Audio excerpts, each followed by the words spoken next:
मित्रों, मैं पूरे मंत्री परिषद की ओर से महाकुंभ में आए हुए सभी पूज्य संतों और सभी श्रद्धालुओं के साथ ही पूरे मंत्री परिषद की ओर से हृदय से स्वागत करता हूं। महाकुंभ में पहली बार उत्तर प्रदेश का संपूर्ण मंत्री परिषद उपस्थित है। हमारे सहयोगी सभी मंत्रियों ने आज यहां पर बहुत सारे मुद्दों पर चर्चा की है। प्रदेश के विकास से जुड़े हुए जो नीतिगत निर्णय हैं उन मुद्दों पर चर्चा हुई है। इसके अलावा यहां पर अन्य महत्वपूर्ण मुद्दों के साथ साथ प्रयागराज के विकास से जुड़े हुए मुद्दों पर भी चर्चा हुई है। इस अवसर पर जिन मुद्दों पर आज यहां चर्चा हुई है उनमें खासतौर पर प्रदेश सरकार के जो महत्वपूर्ण मामले हैं उनमें से उत्तर प्रदेश की जो एरोस्पेस और डिफेंस एंड एम्प्लॉयमेंट से संबंधित जो पॉलिसी है उस पॉलिसी 2024 ये 2018 में हमने बनाई थी, उसी पॉलिसी के 5 साल पूरे हो चुके हैं। अब उसको नए सिरे से बनाने की व्यवस्था की गई है। इस पॉलिसी को यहां पर अब हम लोगों ने बड़े निवेश को आमंत्रित करने के लिए उसमें नए इंसेंटिव की घोषणा की है। आज इस पर चर्चा हुई है। एफडीआई के अंतर्गत और फॉर्च्यून 500 में जो निवेश प्रदेश में हुआ है उस निवेश के अंतर्गत इंसेंटिव वितरण करने की व्यवस्था और उसको उतनी प्रतिपूर्ति शासन यूपी सीडा को कर रहा है और सीडा ने यूपी सीडा उसके माध्यम से करेगा। कुछ नए निवेश के प्रस्ताव यहां पर आए हैं जिन्हें लेटर ऑफ इंटेंट यहां पे आज जारी हो रहे हैं।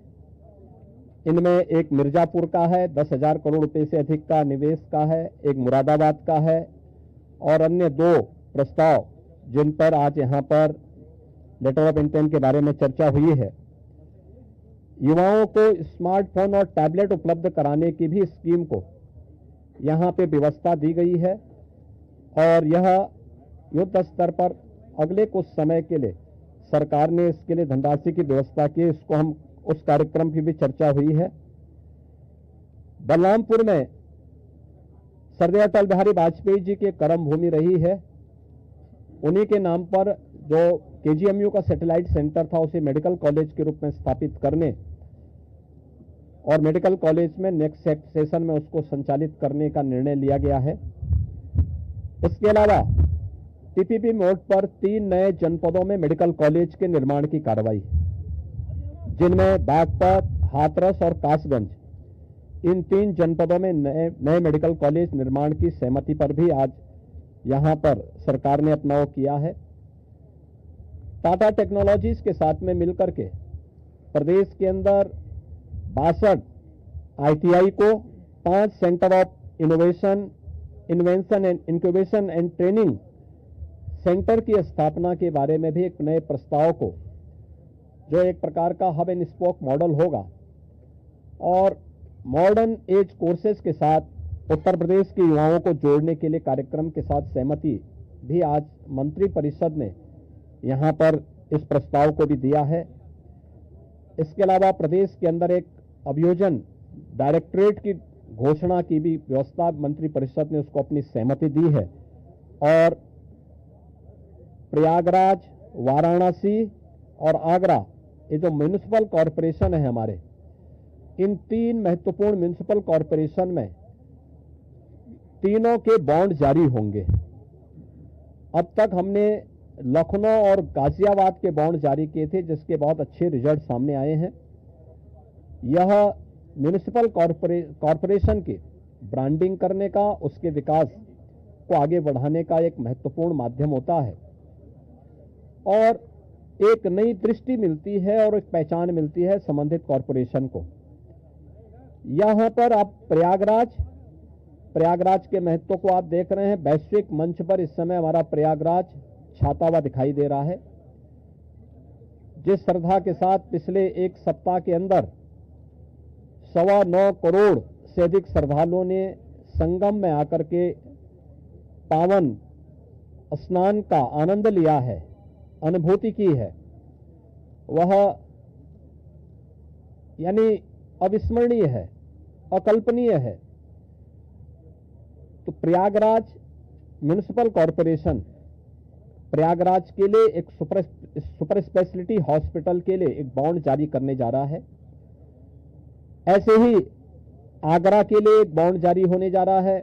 वहां से संबंधित जो आवश्यकता है वहां का म्युनिसिपल कॉरपोरेशन जारी करेगा। और वाराणसी काशी विश्वनाथ धाम आदरणीय प्रधानमंत्री जी की प्रेरणा से बनने के बाद काशी वैश्विक पटल पर छा रहा है।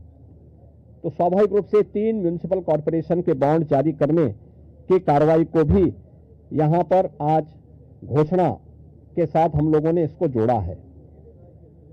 मित्रों, प्रयागराज के इस महाकुंभ को ध्यान में रख करके और प्रयागराज के साथ साथ इस पूरे क्षेत्र का एक सस्टेनेबल डेवलपमेंट के कार्यक्रम के साथ जोड़ने की कार्रवाई आदरणीय प्रधानमंत्री जी की प्रेरणा से इसको आगे बढ़ाने के लिए सरकार ने तय किया है कि इसको लेकर के हम लोग जो आदरणीय प्रधानमंत्री जी का विजन है, जैसे लखनऊ में हम लोगों ने स्टेट कैपिटल रीजन लखनऊ और उसके आसपास के जनपदों को मिलाकर के एक डेवलपमेंट का प्लान बनाया है, ऐसे ही प्रयागराज और चित्रकूट को मिलाकर के एक डेवलपमेंट रीजन यहां पे हम डेवलप करेंगे। इसके लिए इंफ्रास्ट्रक्चर के लिए जो महत्वपूर्ण होगा वह एक गंगा एक्सप्रेसवे का एक्सटेंशन हम लोग देंगे। गंगा एक्सप्रेसवे प्रयागराज से मिर्जापुर, मिर्जापुर से भदोई होते हुए संत रविदास नगर होते हुए यह काशी, चंदौली और गाजीपुर में पूर्वांचल एक्सप्रेसवे के साथ जुड़ेगा। इसके अलावा वाराणसी और चंदौली से यही एक्सप्रेसवे सोनभद्र को जोड़ते हुए नेशनल हाईवे के साथ जुड़ेगा।